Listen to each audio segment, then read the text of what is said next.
మే 13న దర్శి నియోజకవర్గంలో హోరాహోరీగా జరిగే ఎన్నికల్లో ఫ్యాన్ గుర్తుపై ఓటు వేయించి వైఎస్ఆర్ కాంగ్రెస్ పార్టీ అసెంబ్లీ అభ్యర్థి డాక్టర్ బూచేపల్లి శివప్రసాద్ రెడ్డి గారిని, ఒంగోలు పార్లమెంట్ అభ్యర్థి డాక్టర్ చెవేడి భాస్కర్ రెడ్డి గారిని భారీ మెజార్టీతో గెలిపించ ప్రార్థన.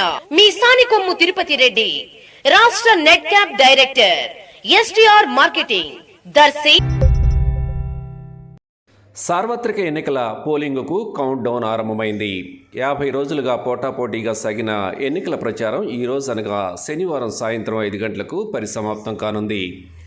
దర్శి నియోజకవర్గంలో మొత్తం 2,26,000 మంది ఓటర్లు వారి ఓటు హక్కును వినియోగించుకోనున్నారు. ప్రధాన పార్టీల అభ్యర్థులు ఇప్పటికే ప్రతి గడపకు తిరిగి ఓట్లు అభ్యర్థించారు. అలాగే ఓటర్లకు చేరవేయాల్సిన తాయిలాలు కూడా భారీగానే చేర్చగలిగారు. సోమవారం పోలింగ్ కేంద్రాల వద్ద ఓటరు తమ చైతన్యాన్ని ప్రదర్శించడానికి సర్వం సన్నద్ధమయ్యారు. మే 13న దర్శి నియోజకవర్గంలో హోరాహోరీగా జరిగే ఎన్నికల్లో సైకిల్ గుర్తుపై మీ అమూల్యమైన ఓటు వేయించి ఎమ్మెల్యే అభ్యర్థి డాక్టర్ గొట్టిపాటి లక్ష్మి గారిని, ఒంగోలు ఎంపీ అభ్యర్థి మాగుంట శ్రీనివాసులు రెడ్డి గారిని అఖండ మెజారిటీతో గెలిపించ ప్రార్థన. మీ V C Reddy, municipal councillor, Darsi, Prakasam జిల్లా.